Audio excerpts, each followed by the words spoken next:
Welcome back to r/Neighbors from Hell, where people share stories about their crazy neighbors. And if you're new to my channel, please don't forget to subscribe to join our amazing community. And without any further ado, let's dive right into the stories. The first one is titled "Neighbor Trespassed and built his new driveway in front of my house, encroaching on my property." The lot next to my house had been empty for a few years. The market was bad at the time, and while the pricing was fair, it clearly was not the easiest piece of land to build or work on. Many homes in my neighborhood were built on what was probably steep hills at one point. We mostly got around this by building the homes near the back of our property and having a driveway to lead up to it. This spot was the worst offender of the hill though, and we knew that whoever built on the property was not going to have an easy time. Still, when we heard that someone had bought the land to build, we were happy to get a new neighbor. My area was very friendly and we didn't really have any people that were problems like most neighborhoods seem to have. So, even though the loud construction noises were not ideal, nobody was upset about it too much. We would just wear headphones to try and tune it out and go along with our day.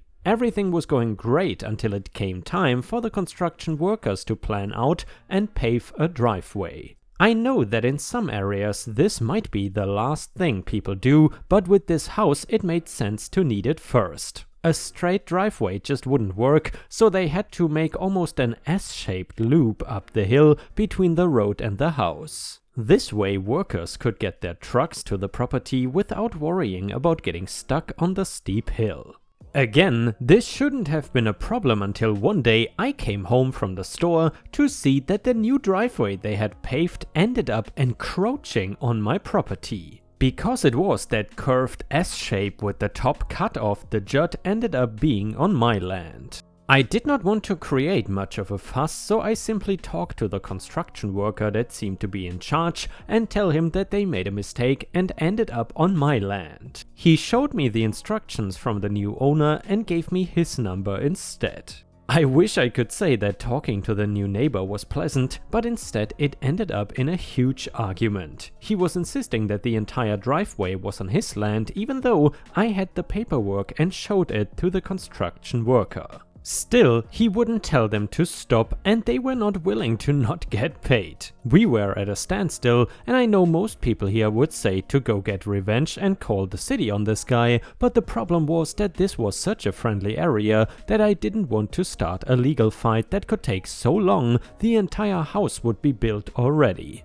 I was talking to one of my neighbors about what was happening though, and he agreed that the new neighbor shouldn't have gotten away with building a driveway on my property. We did not really have the room for a fence or anything, so that was why nothing was really set to show the property barrier between the two things in the first place. We did have a couple cheap bushes that ended up being taken away when the driveway was built. Honestly, if he had just asked, we might have helped him figure something out that would make it not be on our land at all, or at least a little less. We were now stuck in the position of playing nice or going through this whole debacle and potentially being seen as bad neighbors. The guy that lived down the block that I was telling this whole thing to had an idea and wanted to get my okay before putting it into action. He had an old pickup that looked like it really was on its last legs, and he didn't actually use it as a car anymore. So he asked me if I wouldn't mind him parking it on my property for a little while.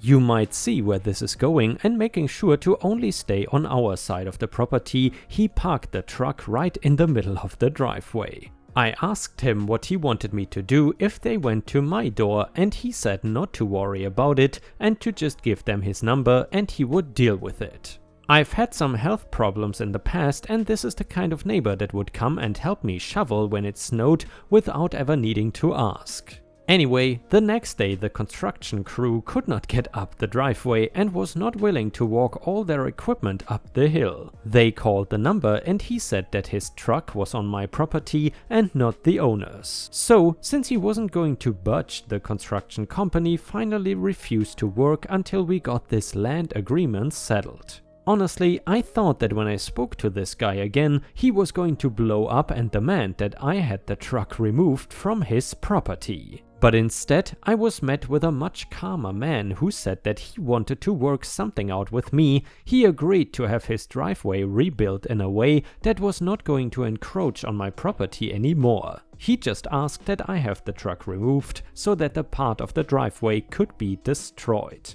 Then he would plant over it like it was before. I also ended up with a small sum of money for my troubles over the entire situation. The neighbor down the block got a 6-pack of his favorite beer and a batch of homemade cookies for always wanting to help us out. He hasn't finished the house and moved in yet, but I am just hoping that when he does, things will stay as calm in our neighborhood like they are now. I know that some people were hoping for a more exciting story where he went to jail or something, or I ended up with the lot, but sometimes though things can be worked out rather easily and still have a nice and satisfying ending. My peace was worth more to me than settling the thing in court that would have cost a ton of money and taken months away from me that I would much rather spend doing things that I enjoy. That's it for now, and I'll be sure to tell you if I ever have problems with this guy again. And yeah guys, sometimes staying calm with your neighbors and working through issues in this way can be better for the future, because remember, you probably have to live close to these people for a couple of years or maybe even decades. Either way, if you enjoy the Neighbor from Hell stories, then please don't forget to like the video and maybe even post some star emojis in the comments if you want to support my channel. Thank you so much in advance, your help is very much appreciated. The next one is titled, Am I the a-hole for calling an ambulance for my neighbor? How about for alerting the landlord? I share a hallway with my neighbor, and this morning around 3 AM I was awoken by a huge crash, which was obviously someone falling down the stairs. I went into the hallway to find my neighbor half dressed, her pants were pulled down around her upper thighs, exposing her butt, and moaning. She was obviously drunk, but she has also obviously fallen down a flight of stairs. She did not seem injured, but she was disoriented, and at first she was okay with me calling the ambulance, but by the time the EMTs got there a few minutes later, she had started to not want them to come. She decided to go back upstairs. I led them to her and got out of the way. They did assess her and I heard her complaining that I was in her business. They convinced her to go to the hospital, I guess, just to be checked out since she had been drinking. Now this was a fall on my landlord's property, so I thought he should be aware. I sent him a text telling him that she had fallen and that I called the EMTs and they took her for assessment. I also mentioned that she wasn't happy with me calling, but I didn't mention that she was drunk or half naked, only that she had been disoriented. I was thinking of liability and that he should be aware. When she came home, I'm pretty sure I heard her complaining that I called everyone. So, am I the a-hole? Edit, let's start by saying that I am the a-hole for contacting the landlord. That's the general consensus, although it is not unanimous. I accept that judgment. However, I don't accept the motives people are ascribing to it. Now that I've had time to process the whole thing, I feel like I need to respond in general to the idea that I said anything with a motive of either getting her in trouble or spreading gossip. If I had wanted to get her in trouble, she has done other things that I could have complained about reasonably. I haven't, because that's not actually my goal. I have no desire to get her in trouble. The sense that she does that annoy me or infrequent enough that I can let them go. Some of them are just annoyances like noise complaints, and one is more serious that I don't feel comfortable putting on here. It hasn't affected me directly, but other neighbors have also complained about the same thing to me. That problem involves a boyfriend that she appears to no longer be with, so it is not really an issue. I know the stairs are a little bit shady, but I think they are in code. I don't feel comfortable climbing on them myself, and my previous neighbor fell down them once, but not as seriously. I think the main problem that I see with them is that you have to stand on the top step and lean back to unlock the door. So is it possible that the fall was caused by the configuration of the stairs? Yes, absolutely. Falling down the stairs is not an annoyance, it's an emergency, so let me explain a little bit where my mind was last night. I was very sound asleep when I was woken up. It was a loud stumbling crash followed by very weak moaning. I was scared. It took me probably 2 minutes to get up the nerve to open the door because I don't have a peek hole and I had no idea who or what I would find, but I did know that someone was probably hurt. There was no light shining under the door, so the hurt person had to be leaning against the door. I remember being afraid that whoever it was would fall into my home, and since I didn't know who it was or what was happening, that concept scared me. I also recognized that the likelihood was high that it was my neighbor and that she was probably hurt. I opened the door and found what you know. A crumpled up, half-naked, unconscious, I'm not sure if I should be saying semi-conscious because she was moaning, girl. I was not thinking, oh cool, what a great story. What I was thinking was, oh damn, what do I do? I was scared and trying to do the right thing. So yes, I'm the a-hole for making a bad decision to contact the landlord, but I did not make that decision because I wanted to hurt anyone. And also, it really bothered me that so many people said that is why I did it. So if I appeared to be arguing against that judgment, that is why. I wasn't arguing against the judgment itself, but rather the motives people have ascribed to my decision. I accept my judgment though. So guys, I would love to hear from you. Do you think that OP is the a-hole in this situation or not? Please let us know in the comments what you think. A user in the comments said, not the a-hole, but you didn't need to call the landlord. She would have contacted him if she needed to file a liability suit. She is borderline an a-hole to herself for being so drunk and not accepting help from someone, but she does deserve some privacy. Another user said, not the a-hole for calling EMTs, but you are the a-hole for alerting the landlord. This was not anything they could have done at the time. This might have been a one-time thing with the neighbor being that drunk and you embarrassed her for no reason. The next one is titled, am I the a-hole for blocking in a repo tow truck with my RV, preventing him from doing a repo?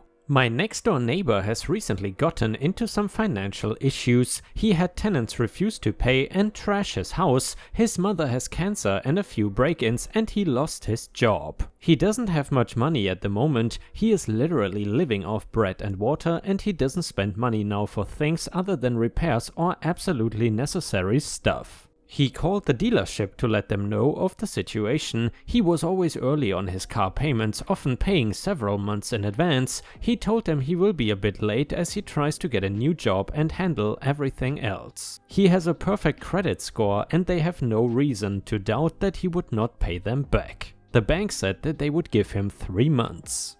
Well, son of a gun, 2 weeks later I see a tow truck coming in and taking his car. I call my neighbor and he goes out and explains the situation. Tow truck driver is a douchebag and doesn't care. I pull out my RV and I park it perpendicular to him. The car was parked in an alleyway, so the tow truck was stuck. He was pissed and I told him I would only move my RV if he agreed to unhook the car and drive off. After an hour standoff, he agrees. I think his boss told him to stand down. My neighbor thanked me and he is now hiding the car in other weird places and he removed the tracking device in it. He called the dealership who apologized and claimed it was a mistake. A user in the comments said, I think you are taking what he says at face value, you might not have the whole story. You cannot save the world, I'm sure you have enough going on with your life, so don't make life harder and get involved with your neighbor's trials and tribulations. Another user said, both, you are the a-hole to the repo guy who's got a job to do, but you are not the a-hole to your neighbor. But if you really wanted to help him, you could lend him money to feed himself and pay his bills. He's got perfect credit, so he's good for it, right? And the last one is titled, am I the a-hole for accidentally making my neighbors move house? I live alone, 35 male, and I've never had much contact with my neighbors. They have been my neighbors for a couple of years and I have lived here for about 12 years. Their kids sometimes play in my front yard, leave their bikes and balls in my driveway, and it is a minor inconvenience. Not really a problem. I just push their stuff back into their yard/driveway when this happens. On occasion they partially block my garage with their car, and again, not an issue. I'm not the type to make a big deal out of minor inconveniences that can easily be ignored. The other day I was cleaning my house, the windows were open and I was playing music quite loud. It was a sunny day and it was nice to have a breeze through my living room as I cleaned and my tunes turned up. It is worth noting that this is not a regular occurrence. Usually I have headphones on, but I was spring cleaning this day. My neighbor rings the doorbell and she looks fairly grumpy and irate. Abruptly tells me to turn it down. She wasn't rude or anything, just abrupt. I very politely and with a smile said, "Sure, but you should know that the music helps drown out the voices in my head." Immediately after saying that, I turn to no one in particular and say, "Yes, I agree, looks delicious, but I'm not going to do that." I don't know why I said this, it was a part joke, part wanting to be left alone, part being annoyed that my enjoyment was being interrupted. She looked stunned but left immediately without any comment. I leave the music turned down. Since then, 2 weeks ago, they have kept the cars well away from my garage and there's been no signs of their kids. I've also learned from a different neighbor that they are looking to move, they are renting. Now, all of this could be a coincidence, but I have a suspicion that they might be moving because they are uncomfortable living next to someone who they think hears voices. Should I tell them? Am I the a-hole if I don't? Please let us know in the comments what you think about this. And a user in the comments said, "Not the a-hole, honestly, this is just hilarious. Your neighbor could have gotten over herself and dealt with the music for a bit. They can do whatever they want to do, and if they want to move, I couldn't complain." Another user in the comments said, "The fact that they changed their behavior, stopped parking near your garage and kept the kids away just shows that they know they were being inconsiderate and bad neighbors, but they didn't care. They probably would have gotten worse too, so no loss if they move." And ripe stars, with this we have reached the end of the video. However, if you still cannot get enough of my content, then I would highly suggest to check out my endless binge watch playlist, which will soon show up in the left corner of the screen. In addition, I would really appreciate it if you could not only subscribe to the channel, but also turn on the bell notifications, which you can do by clicking on the little bell icon right next to the subscribe button. This will help my channel tremendously and this will make sure that you don't miss any of my videos. Furthermore, if you want to see additional ripe content that I don't post on YouTube, then I would suggest to head on over to patreon.com/ripeyoutube for more than 50 exclusive videos that you will not see anywhere else. Thank you so much for your amazing daily support and I hope to see you again tomorrow.